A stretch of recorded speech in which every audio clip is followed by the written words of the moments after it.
All right, with that, it is my absolute pleasure, unique pleasure, to introduce Jason Swanson.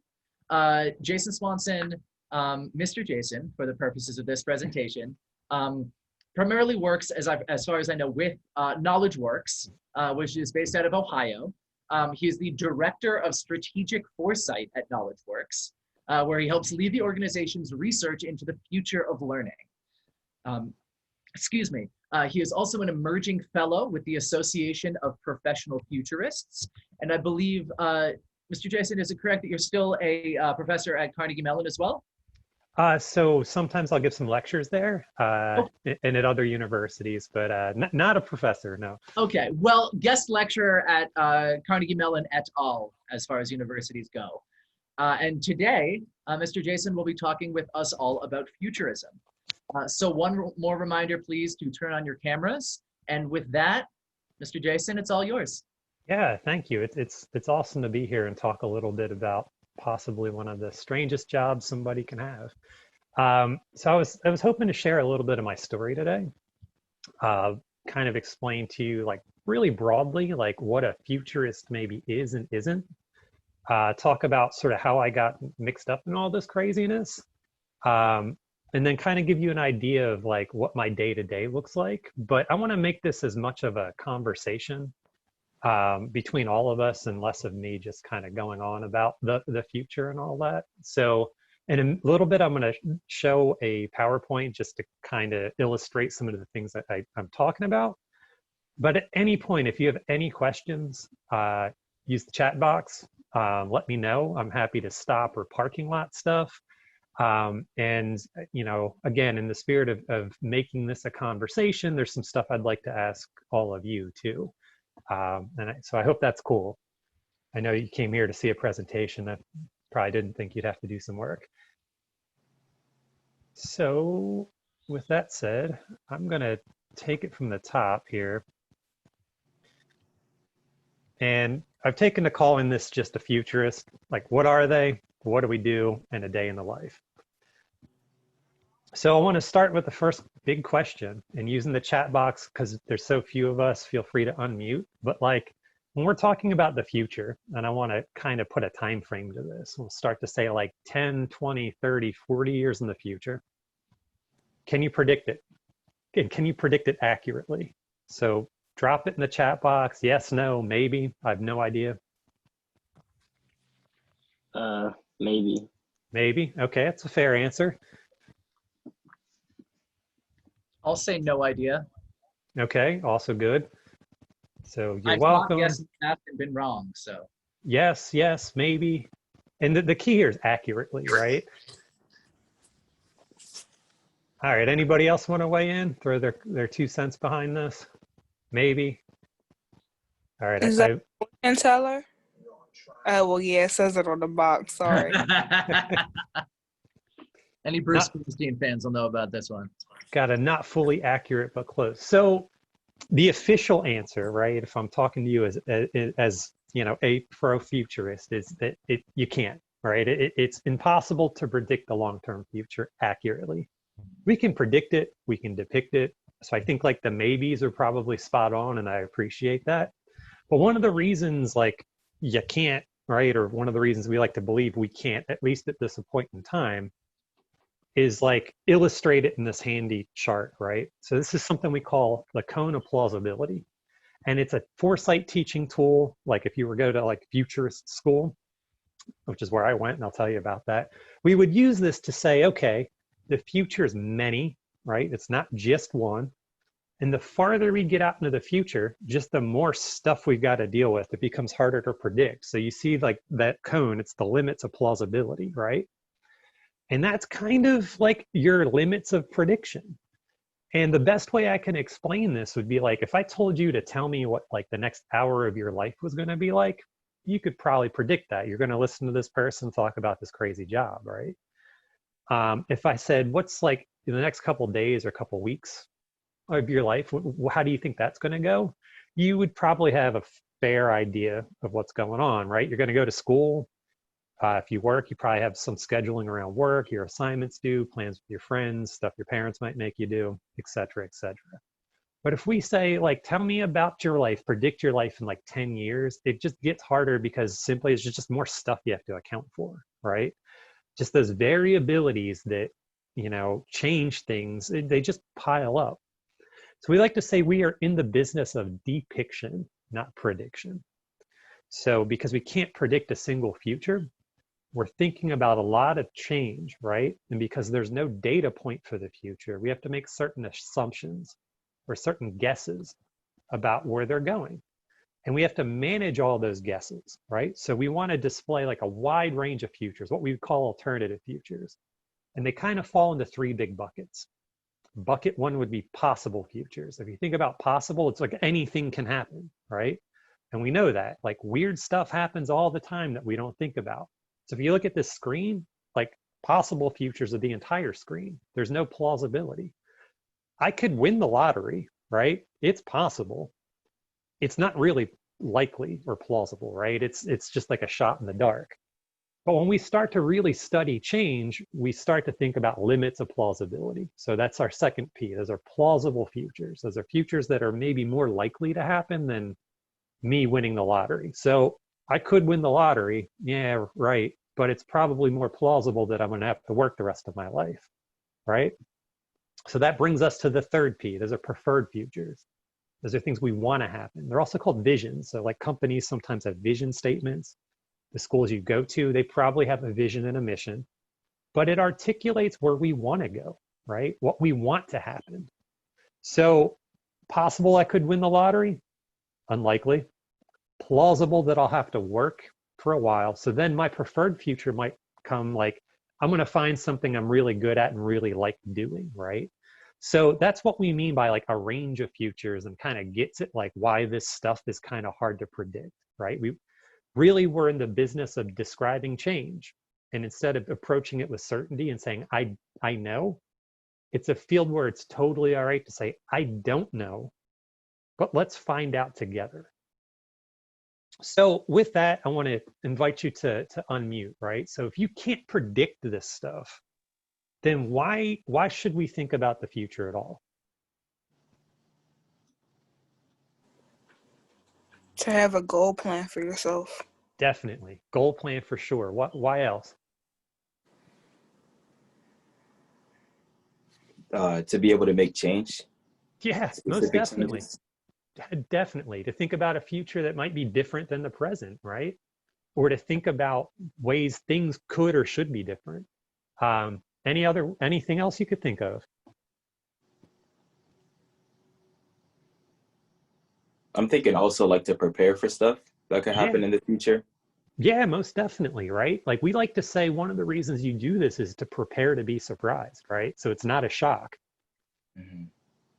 You know, if you're into entrepreneurship, right? Futures thinking is awesome, because when you start to peel back the layers on change, you might think of new inventions, new designs, new markets, right? It gives you a glimpse into things a little bit differently than if we were trying to think in just the present. Anybody else have any ideas on why we might want to do this? What about things to be avoided?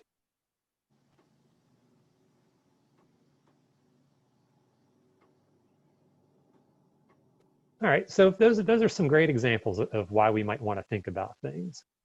But if we were to think about the future generally, right? Like what kind of makes you excited about the future? College. A lot of college, for sure. The new things that could happen in the future, you know, all the different possibilities. Yeah, it's a place that is rich with possibility, right? A new president. Yeah, for sure. I think we might all be excited about that. Anything else? New opportunities. Oh, yeah, most definitely. Things we could Or dream careers. Dream careers, most definitely, right?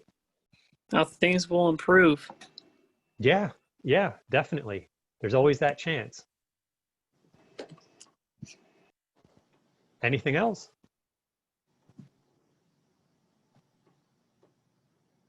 Cool. So if we were to zoom out like 30,000 feet and you said, like, what do you do as a futurist? Like, what are like the major things you do? Like, I get it. can't predict the future. We're depicting it. You know, we got some sources of excitement about how things could be different. We got some ideas about like, why do you do it? But like, what are you talking about with the actual job? So what you see here, it's a foresight process. There are futurists everywhere. You all are futurists, right? Like everybody on this call thinks about the future to some degree, whether it's college, whether it's what we're going to do next week or next year. We all do it, right? It's part of being a human. But when we start to break it down as a job, like what are you doing, right? So the first step is framing, right? And we could think of this as just trying to ask a question. So if I said, what might the future be like? That's really, really broad. But if I said, what might the future of education be like in 10 years? That becomes a little bit easier, right? If we think about that cone, and it allows that cone to get a little bit more narrow, right? Instead of like the future of everything, it's like maybe the future of something's a little bit easy. So we're trying to like get the scope of a project down. For us, we're thinking about the future of learning. It could be like the future of credentials, the future of work, the future of like virtual reality, so things like that. So once we sort of establish like, you know, what do we want to know the future of? That's when the research starts. It's what we call scanning.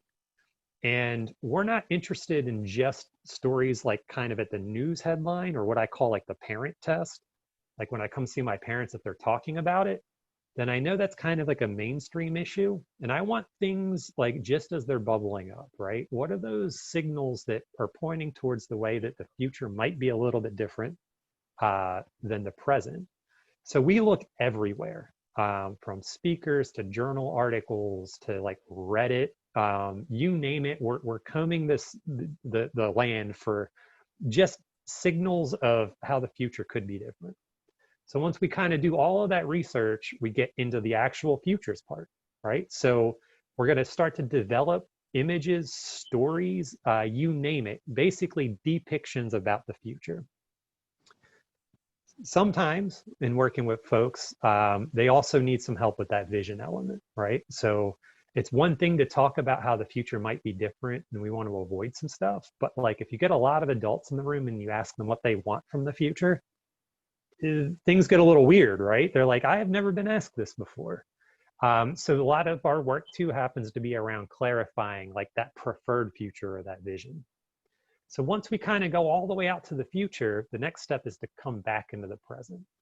And that's with this idea of thinking through change and nailing down kind of what we want and don't want. How might we begin to design new things to get us there? Or how might we adapt current plans as well? So like as we plan for something, like what happens when a trend or the future sort of like zigs instead of zags? Are we prepared for it? You know, are we prepared to be surprised? So like that's at a high level what we do. I'll get into more specifics like what does this actually mean in just a second. But I want to kind of start with like how I got into this. I've never seen a want ad or a job posting for a futurist. That might be different now, but my career trajectory has been like all over the place at best. So coming out of high school, the best way I could put it is I was lost. I think one of the craziest questions we can ask like a 16 or 17-year-old is what they want to do with the rest of their life and actually expect them to know, right? And so I would get asked it all the time and I'd be like, I'd be paralyzed. I'm like, yeah, I could tell you all the things I don't want to do, right? I knew like I didn't want to work in an office. I knew that, you know, like a more of like a process-driven job wasn't my thing. Like I'd make a terrible accountant. If you asked me to build you a house, you might die in the house. Like I'm not good at those things.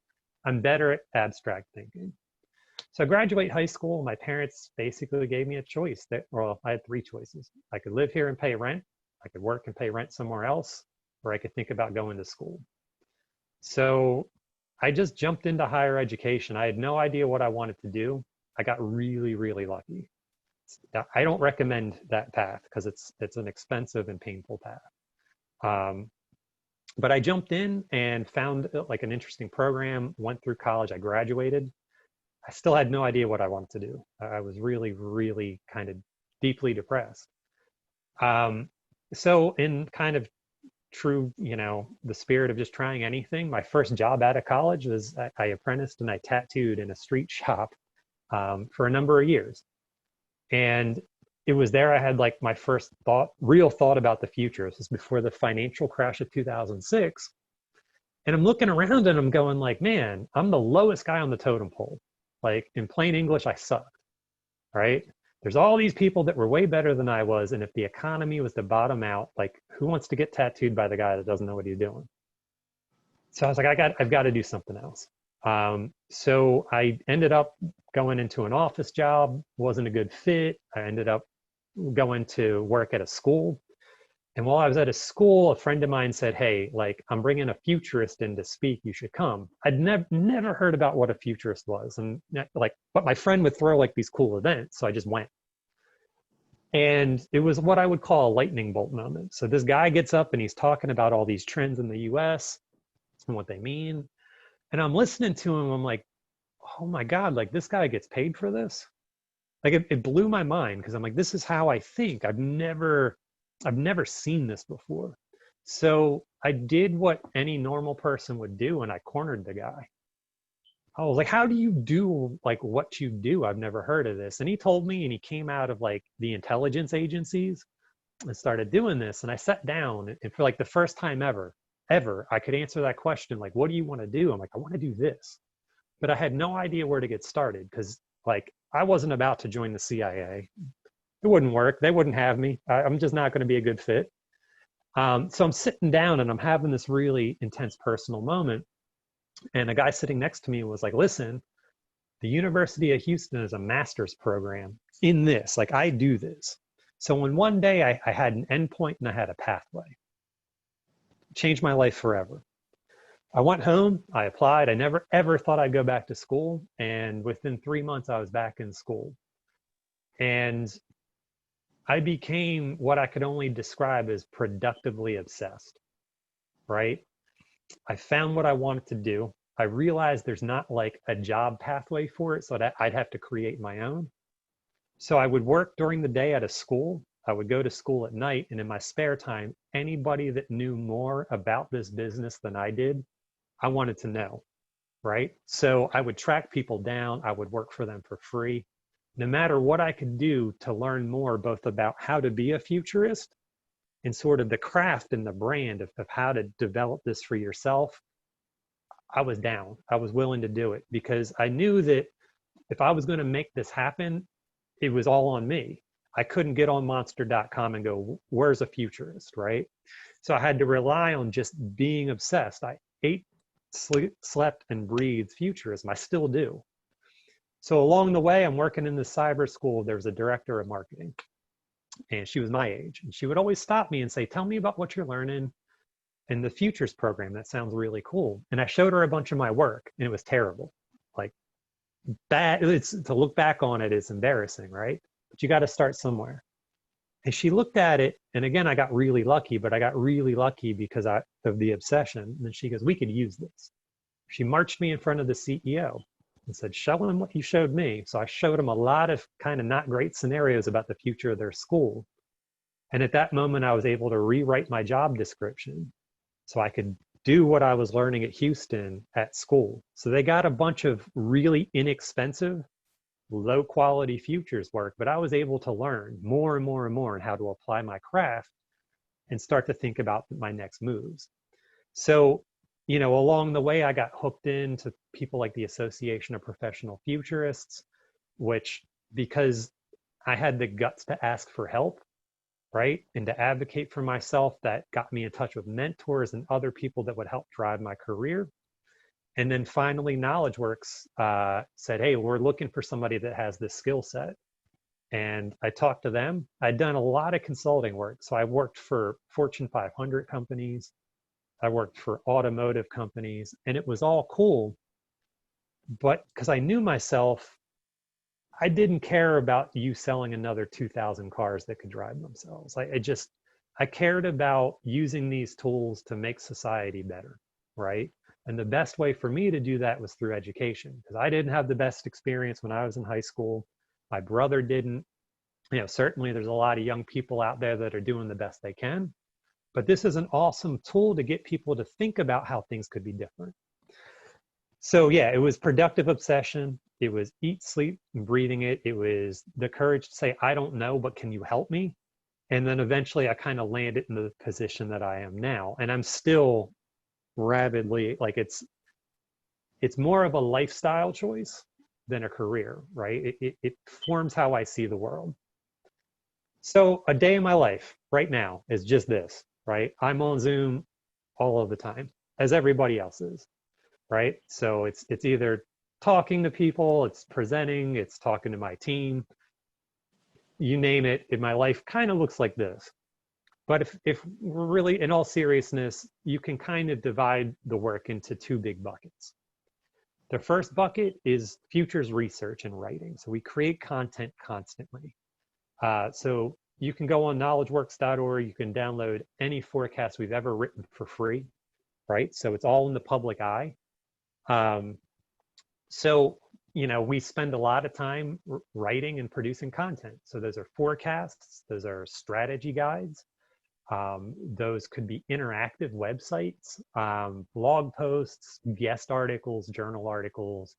I never knew I'd write professionally as an adult. And if you would have asked me that in high school, I'd been like, no way. But like, I'm a firm believer now that the quality of your communication is going to dictate the quality of your life, right? So to be able to articulate your position, to speak to people, to write, all has an impact with what you put out and what you receive back. So content creations like big bucket one. Big bucket two is sense making. And this is like all pre-COVID stuff. So I've been really blessed to go around the world to talk about the future, to work with communities, to think about what the future of learning might be like for them, to do things like the picture of the man with the headset. We create a lot of interactive and immersive experiences. This was at the Carnegie Art Museum in 2018.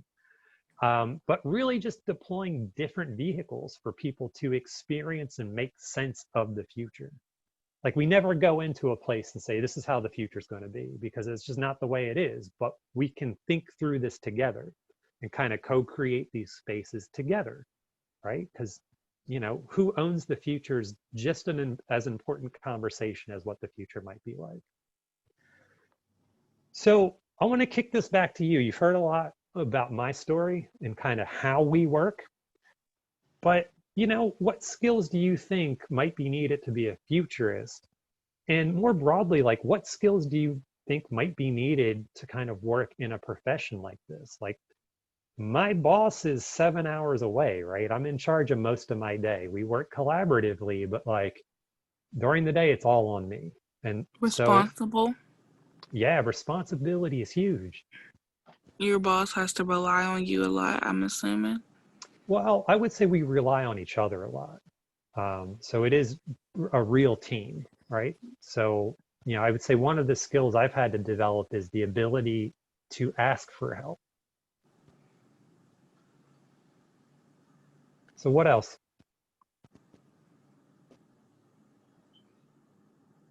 Creativity and being open-minded. Yes, absolutely. What about like critical thinking, guys? Do you think that comes into this at all? Yes. Yeah, it's a big one. What else?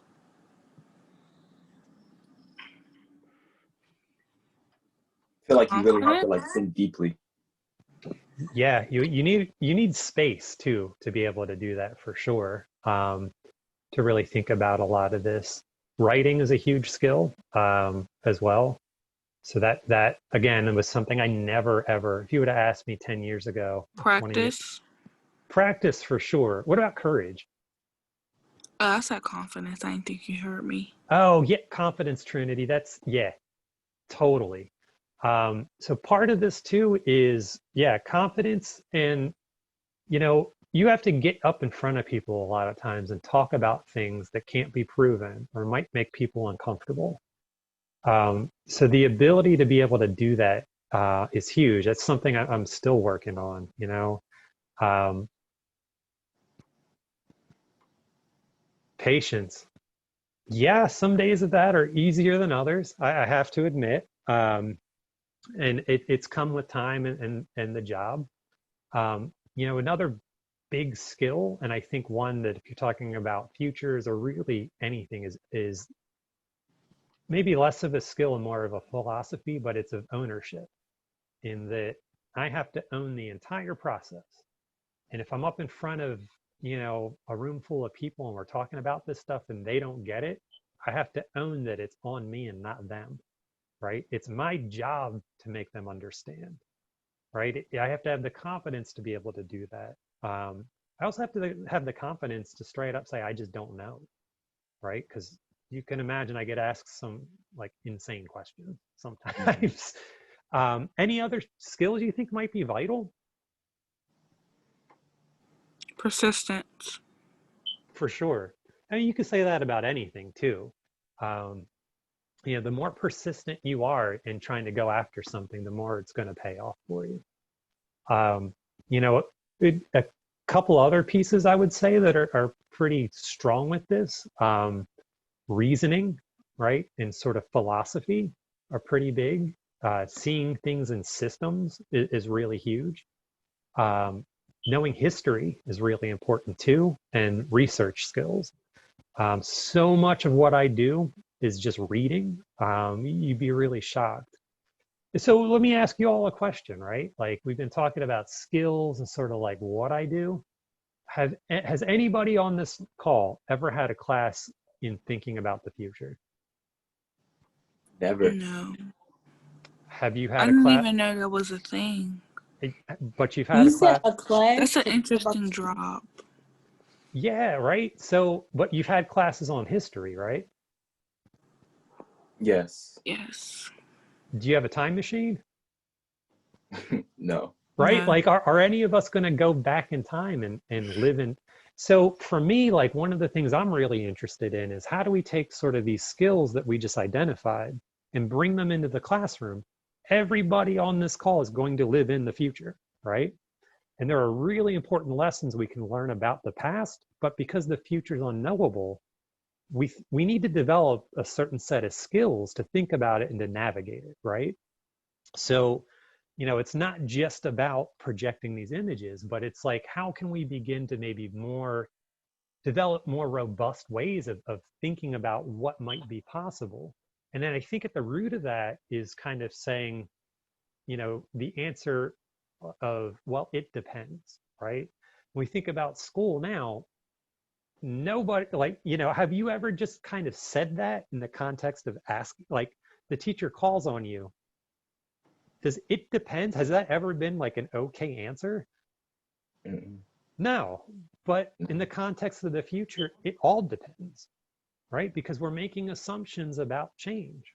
It could slow down, it could speed up, it could stop, right? It could combine with other stuff, and we're just like in some kind of crazy situation, right? So I think that, we should be empowered to say, I don't know, and it depends, and I'm going to find out, right? So if those are skills, I'm interested in just what questions you have for me. Because again, I don't want to just be a talking head. I want to hear your insights. How Actually, I have a old were you question. when you decided you wanted to be a futurist? I was 25. It's kind of old. Yeah, I am kind of old. But like I said, I'd never heard of it, right? And Just remember, Trinity, that everything is relative. It's all relative. it all depends, right? But yeah, so it wasn't until 25, like I'd graduated college and I'd worked for a while and kind of ticked the boxes on all the things I didn't want to do, right? And then was really, really grateful I found this. Mm-hmm. So when you do this job, do you focus on like helping companies or like you said schools and stuff, or do you focus on like the bigger picture, like with the world in general? Yes, that's a great question. So with Knowledge Works, we're focused on education, like specifically K to 12 education in the US. Mm-hmm. So when we work with people, and we work with everyone, man, it could be like government, right? So policymakers that are like, what are we doing? Teachers, administrators, students, like innovators, like people in like ed tech, out of school time learning, right? So things that happen at like libraries. I'm really fortunate I live in Pittsburgh. I'm really fortunate to do a lot of work with Remake Learning in Pittsburgh and helping people here think about what might be next. But you name it, we work with them. But the common thread is that it's about K to 12 education. Mm-hmm. So if somebody were to like, say a school were to come up to you and ask you about it, what steps would you do? Like, how would you go about with your job is what I'm kind of saying. Yeah, so I think it depends what they're asking for, right? So broadly, the way my job works is we generally know what we're going to write about, right? So we work on like a publishing cycle, and that cycle runs about 3 years. So we'll author a big piece, we'll put it out into the world, people will respond to it, and that's when that sense-making side comes in. And so that could be going to a school to do a workshop with the staff, right? It could be giving a talk or a keynote or a speech. It could be designing something for them. And then, as that cycle keeps going, we'll author different stuff. Now, there are times like people will come up to us on more of like a client relationship type deal and say, we want you to author something on this thing. We don't do that a lot because there's sort of an ethics thing involved with that. And by what I mean is like if Microsoft were to come up and say, hey, Jason, like here's all this money. We want KnowledgeWorks to do a forecast on the future of VR. By the way, we've got all this VR coming. Mm-hmm. That complicates things, right? And like I always want to be above board in terms of ethics to take that view, or if we could say this is going to be a problem, like we're going to do that, right? But generally, it's just trying to listen to the folks and get at what they actually want and what problem it is they're grappling with, and being real as to whether we can help them or not. Because a lot of times, a school, what they're looking for is not something we can deliver on, right? Like Mm-hmm. the problem that they have isn't something a futurist can solve, and other times it is. So it all just depends, right? And that's one of the cool things about where I work is we've got a lot of flexibility in what we want to write about and what we want to explore. And we also have the ability to say no to people, right? So if it's not a good fit, we can't help you, we can maybe direct you to other people that can. Mm-hmm. It's crazy. It is. It's cool. It really is. I feel lucky to be in that position. But at the end of the day, we want to help, right? We want to put out the best pieces that we possibly can, be of the most use to someone, right? Because we're all kind of in this thing together. We want the future to be better than the present, right? It's a good question. What's something that you wish you would have done differently in this career that you took, like that you took part in? Oh man. Yeah, Trinity's always good for it. Always good for it. Something that I wish I would have done differently. I wish I would have found it quicker. That's for sure, but I didn't. And quite honestly, I don't know if I would have been as hungry as I would have had I found it earlier on, right? Like that struggle, I think, triggered something in me. I wish I would have gotten all the bad presentations out of the way a lot quicker. That's for sure, but there's a lot more of those in my future as well. There are some things I wish I would have done earlier on, like I wish I would have kind of got the jitters out of the way and maybe published more.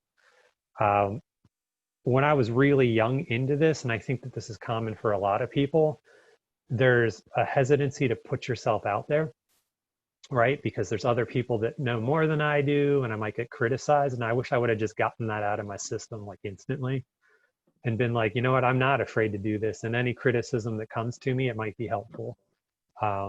So I think like for any of you, with your interests, never be afraid to put it out to the public. And if people, hate on it or are overly critical, that's kind of their problem, right? There's always something to be learned from productive criticism, but I don't know, just to get that out of my system early and often and just own that process. That was a good one too, man. I'm looking at the the forecast that you guys have, Hmm. it looks real detailed. Like you're talking about like automating choices and civic superpowers, accelerating brains, all that. Like I'm trying to understand it because Yeah, yeah, it's so different to me, like what you guys do and how you yeah. guys are able to do that. Well, hey, check it out and let me know if you've got any questions. But yeah, it's we want to try to be as both like substantive, right, and thought provoking and interesting as we can be, right? Mhm. Because if it could be really deep, but if it's not beautiful and interesting, if you're saying something different, nobody's going to read it, right? Like, so it's like that utility of like depth and just usefulness, right? And it's also, we try to make things short. If you notice, that forecast it's not a book for sure. And we've done things in the past where we just to put out things like an infographic, right? And so I've learned that there's an art to doing that too, right? Like if you got a lot to say, there's an art form to saying it in like 500 words Mhm. versus like 30 pages. Yeah, please. What's your question?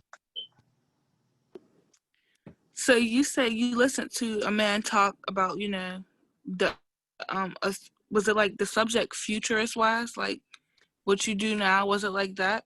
Yeah, so he was a futurist, and what he was talking about was kind of like the future of the United States at the time, because people were really Okay. scared because the housing market was crashing. And he previewed a lot of what we would call like mega trends, right? So these are big trends that have been happening for years and sort of like, I don't want to say are common knowledge, but like, Razul was talking about the trends in that one forecast, which are not mega trends. He said it himself, right? Like, man, I've never heard of this. So there's a delicate balance between informing and putting context to what people know, and then saying, education as a field might not know about some of this stuff, but maybe they should, right? You also said how it seemed easy and you wanted to get into it, but when did you really know like that's what you really wanted to do? My honest answer is right in that moment. It was like being struck by lightning. I was like, oh my God. Like it was like this is the thing I've always looked for, but I had no idea it existed, right? Or it had a name or was a thing.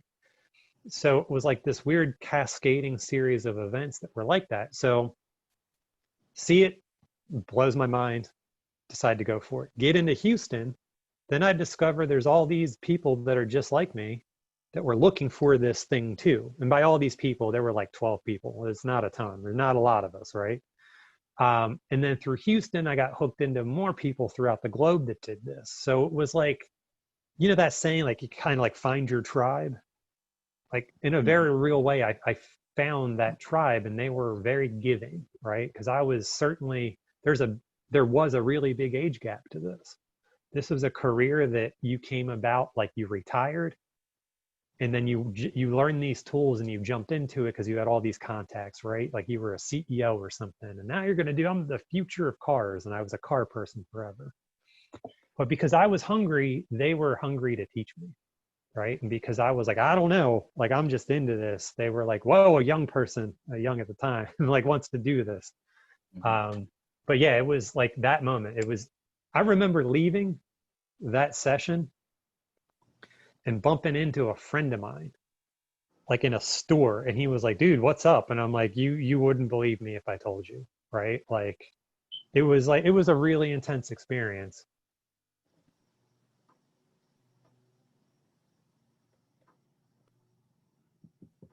So, Jason, I heard you telling the kids that you work for some school districts. First, has Pittsburgh Public School ever hired you to do any of this type of work? They haven't. Um, they have I would love to work with PPS. absolutely, uh, absolutely. And I mean, you've done some things here in Pittsburgh, but I'm looking at your website. But what do you, or what has Knowledge Works looked at education in the next 10 years? As your question says, based on dominant trends today. So, like you said, we don't think that way. We're not looking 10 years down the line, but how do you all, or what research has been done to look at education in the next 10 years? from us. Yes. Yeah. So, I mean, we've been doing that since 2006, right? Um, so that would, going back to that publishing arc, it starts with like that numbered forecast. And Rosal, I think you're looking at 5.0, right? And that signals sort of the start of the cycle. So we would go in there, I mean, all the way back to 2006 and say, what are those forces of change? And what's this mean for the decade ahead? Right? And then we would go in those off years and say, okay, what issues were raised by this forecast? Should we go deeper into future of work, future of credentials, and still keeping that mindset of like 10 years ahead, 10 years ahead. 3 years go by, the publishing arc ends, we update that first forecast. That's why you have that number. Okay, 3 years is up, we're thinking 10 years out. And by the way, we've started that again, right? We're on the 6.0, which is crazy, which will start for us in January. And that cycle repeats. So it's interesting. We've been doing it long enough, which is rare, that those original forecasts, we've crossed the time horizon, right? So we said, what's going to happen in 2016? So we did a bunch of, we wrote a bunch of blog series, looking back at that first map and then our 2020 forecast, right? Like we're living that now. And again, we're not in this for prediction. Like there's not a lot of value in saying like, what did we get right and what did we get wrong? But it is cool to look back and say, were we on the mark? Are these things like still happening, right? And then like, what are we just off the mark about, right? The value is playing in the unknown. And, Carla, to your point, like we don't get a lot of headspace to do this. Education for sure doesn't get any space to do this. So there's just a lot of value in saying, let's just push pause. Let's make a group agreement we just don't know. And let's think 10 years ahead, right? And then what comes to the fore then? So it's therapeutic, it's fun, it's generative, and you can get a lot of breakthroughs that way too, that actually impact you in 2020, right? So, we've been fortunate enough to do that, to be in deep partnership with groups like Remake Learning, with Nellie Mae up in New England, Christchurch, New Zealand, North Dakota, South Carolina. Like, we've been really, really lucky to work really deeply with people. And it's not just let's go in and talk about the future and leave, right? But how can we do this in real partnership? Because the future's a big enough place that we all have to do it together. We all have to have these conversations. We can't keep leaving people out of these conversations in terms of what we want and who owns the future and who. It didn't work before. It's not going to work, And when we're talking about transforming education, no one group can do it alone. We need young people like you saying this, you all saying this is what I want from the future. We need adults willing to listen. You name it, right? I mean, these aren't new ideas, but like it's critically important that when we talk about the future, we're talking about whose future. Not ours.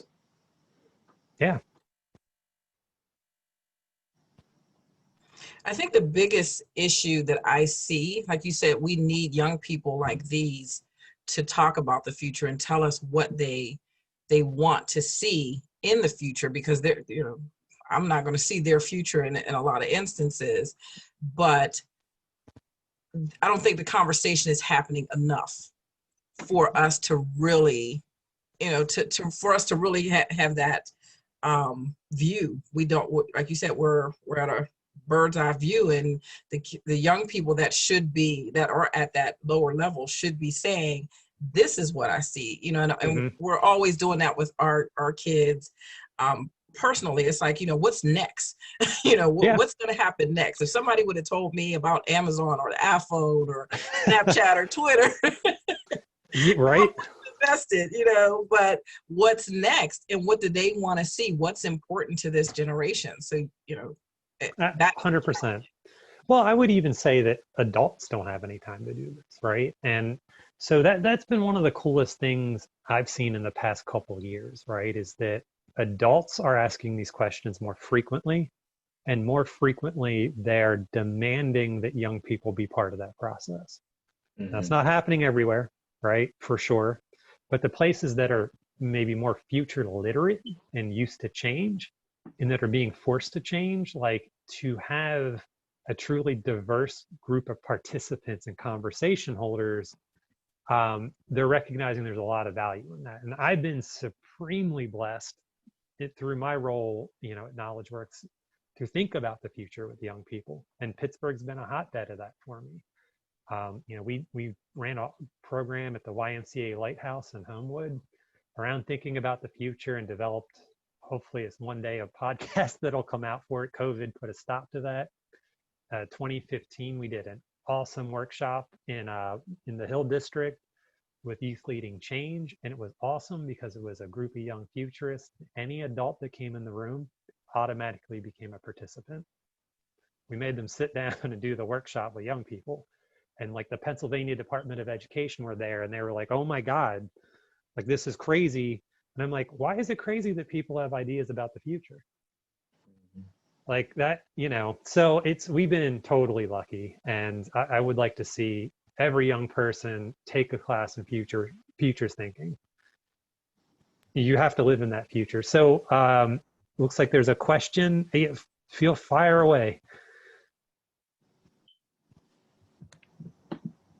I want to ask, actually, Jason, what if you had your choice, if you had your druthers of any topic to spend the next, 6 months, year, whatever, focusing specifically on the future of, or the potential future of this industry or this realm, what would you be the most interested in, and what do you think would have the most positive impact on our world now if we were to take a real hard look at it and try to preempt it? Oh, A good question. Easy, right? It's because I get to do it every day. To me, it's education, right? No society on earth has gotten worse because its citizens were better educated and more rational. It is the pillar for thinking about equity and justice and weaving a true social fabric, right? So I saw that early in as being like the powerful tool. Where's the best place for me to apply it? And it's within a system that people typically succeed in spite of, and a system that typically has things done to it constantly from people outside of it. So I think that if we all spend a lot of time thinking about visions for learning and possibilities, a lot of really good stuff would happen, specifically futures for education, and visions for education for historically marginalized people, right? And to get at those, because we have to name the problem, right? Disinvestment in education, systemic racism, systemic oppression. And we have to get at better futures that address those things and intentionally infuse justice within public education, right? And to teach young people to be more resilient, more healthy, stronger advocates for themselves, and really shift education from a vehicle to get a job to education for being a vehicle for critical consciousness and personal liberation. That spoke to my very soul, Jason. Thank you. That was awesome. So I'm guessing other people, you're not the only person that's doing this. There's different facets of it. So broadly speaking, there's a lot of futurists. By a lot, I mean, there's, probably several thousand that make their living doing this. And it's everywhere, right? So, Ford has a futurist in-house, Coke, Microsoft. It'd be awesome to be Microsoft's futurist working on video games. I'll own that. But there's futurists everywhere, right? In that regard. There's a lot of people that run consultancies, right? And take on project-based work. There's an interesting sort of intermingling between futures thinking and design, right? So there's a lot of speculative design and things like that. Within education, we're one of the few groups that is a nonprofit that is totally dedicated to just this. There are nonprofits that do different facets. So they might do learning one year, youth futures, communication futures. But there is a pretty healthy ecosystem of futures, and it's growing. It was really dead in the 90s and early 2000s. So futures had its like golden age, its heyday during the space race, right? Because all of a sudden we had a couple of really new things. We had the ability to travel to the moon, and we had the ability to destroy the world with the nuclear bomb. I'm sorry to interrupt, Jason. Might be a generational gap here. Who knows what the space race was? Yeah. Does anybody know from history class or Apollo 13 or watching space movies what the space race was? Yeah, watching too many space movies. Or if you had to take a guess. If anyone had to guess, You even if watch you don't too know, much what do you Star Wars. Hey, there's no such thing as too much Star Wars. I think I First, know it over here. Jordan, what's your answer, bud? I think the space race is like reached the moon first by like every country such as America, Russia, I think China, and I've kind of forgot all the other countries, but they all wanted to get to the moon first, so they started a race. That's my guess. That's I think pretty that's right. close. Yeah. So the Russians, it was basically us versus the USSR at the time. Russia was sort of not a place. But between that and the nuclear arms race, because we now had this ability to basically wipe the Earth out, we needed different ways of thinking, right? And that's where sort of scenario planning came from, which was the start of futurism.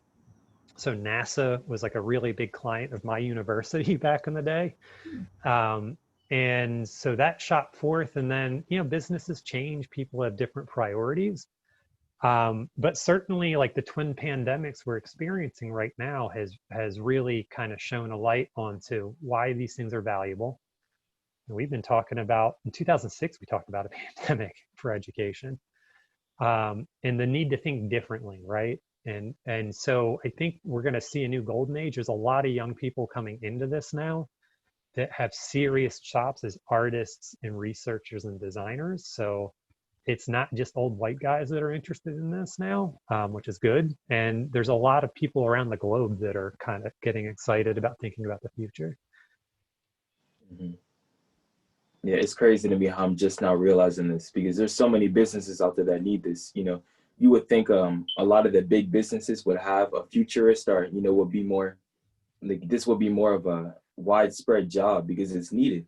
Yeah, I think so. But like at the same time, the business landscape, right? If you're dealing with money, they prize certainty, right? A lot more than uncertainty. They fear it.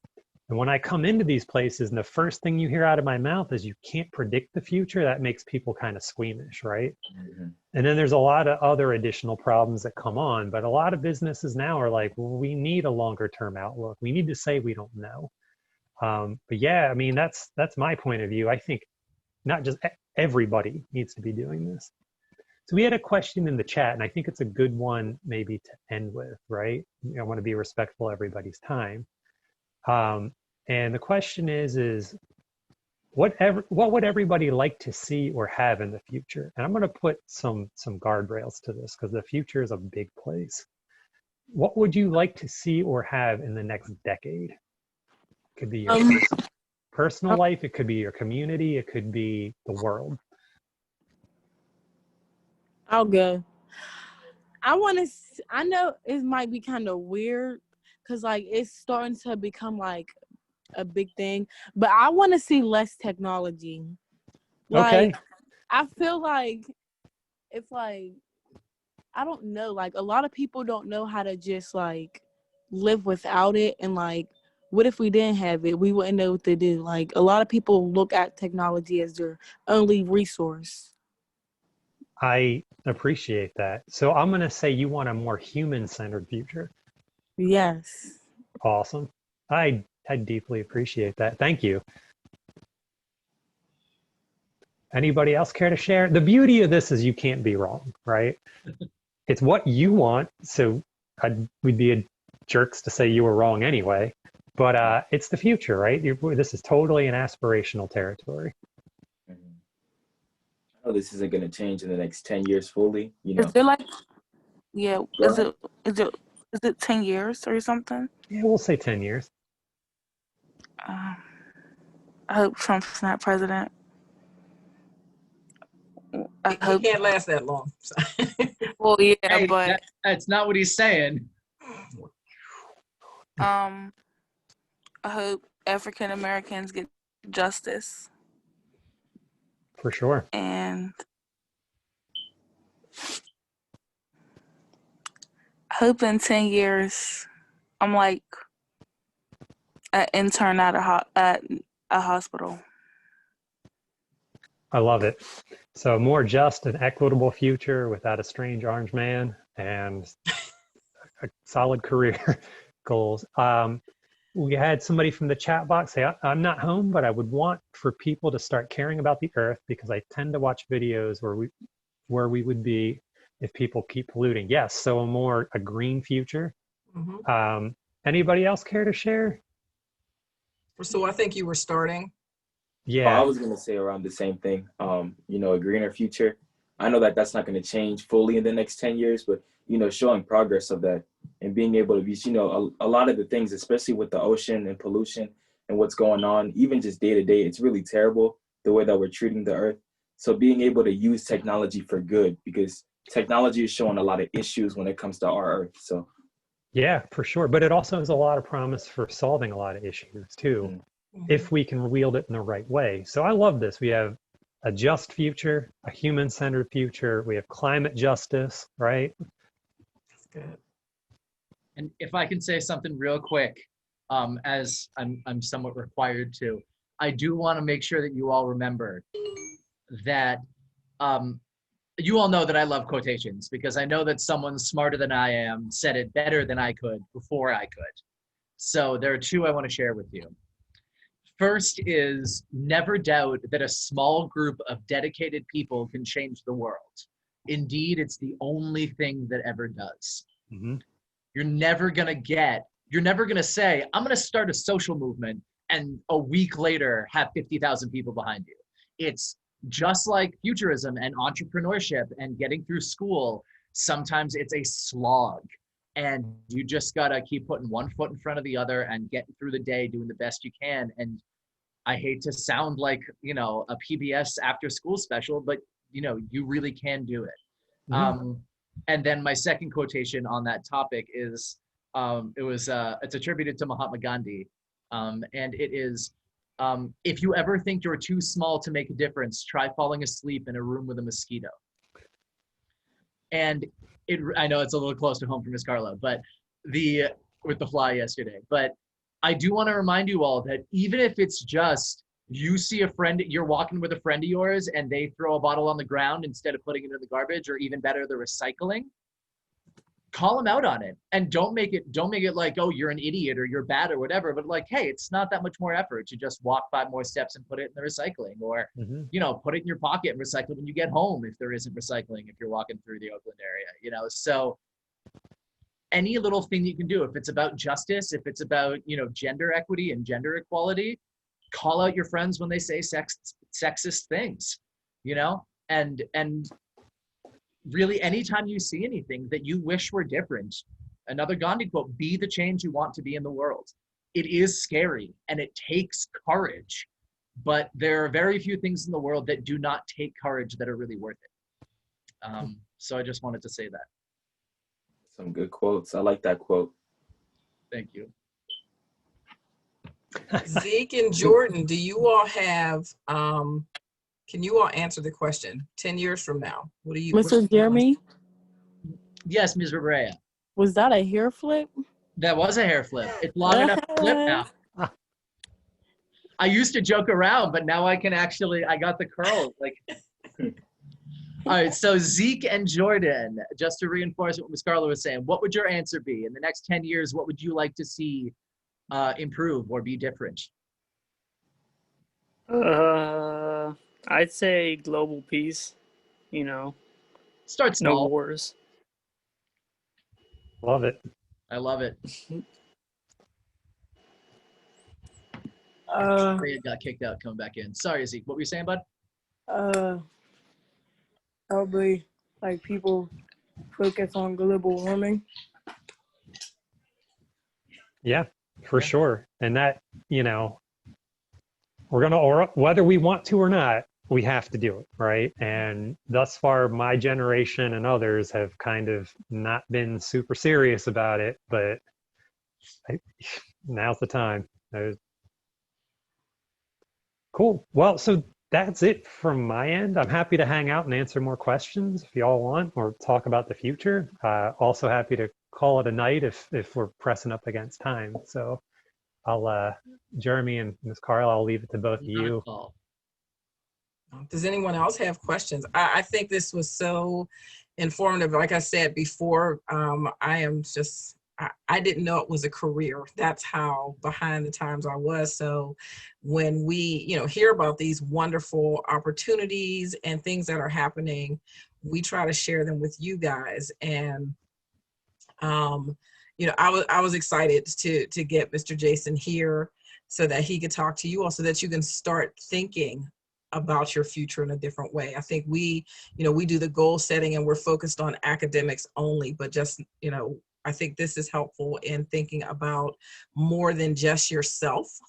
Not that that's a bad thing, but also thinking about the environment, globally, your community, things like that. So I think that this hopefully has started the conversation that we would like to continue with you guys, and hope that you have with friends and family moving forward.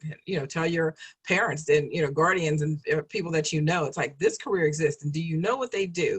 We can also put his link to the website for Knowledge Works on our band for, or Google Chat, or in Google Classroom, I'm sorry, so that you all can do some more research on your own. I mean, we've had the opportunity to look at his information, but I definitely, encourage you to do the same thing. And I just dropped my email in the Cool. the Thank chat. Feel free to Absolutely. reach out if you have more questions about the career, if you're interested about the future of learning. Like, I'm always happy to talk. This is great. Can Are we there have a any big final questions, cameras guys? on thank you for, oh, I'm sorry, Miss Carla. No, I was saying, are there any other questions before Mr. Jason has to go? I have a few things for you all at the end, but does anyone have any questions? Like I'll say one thank you for telling me that, though. Thank you for, What'd you say? I was going to say thank you for presenting this, because I never knew either. I was just as lost as you, Miss Carla. I'm telling you, I'm like, maybe I'm just too old to be thinking about the future. I don't know, but I think about it, but I never knew it was a career. So Rasul, I thought it was just me. And, after we start talking about it, different things, I mean, we had there was an installation here in Pittsburgh that we just found out in the staff meeting several years ago, and it was done by a futurist, and it had like Black people were part of the future. And I never, I remember people talking about it back then. And when I looked at the installation, the art installation, I'm like, oh, wow, I didn't know that that was a futurist that did that. So you just don't think about, you see things and you don't realize where they originate from. And like you said, this should be in, I would hope UPMC and the universities and, large companies have futurists so that they are planning and strategizing how their future should look and, how it impacts everyone, equitably. So I think this is amazing. Well, is this new to anybody else? Me and Rasul are not scared to admit it. So Me too. Thank you, Mr. Jason. yeah, thank you all. It's an honor to talk to all of the CEOs. And like I said, any questions, please reach out. And it's just been, it's an honor to get to know and exchange some ideas with everyone. Thank you. Thank you. Thank I'm you. sure we'll have you back. Jason. I'm sure. We're going to That'd try. be an honor. Thank you. Thank All you. right. You have a great weekend. Enjoy the rest of your evening. You as well. Take care, everyone. All right. All Thank right, you, take guys. care. Thank you. All right. I thought he was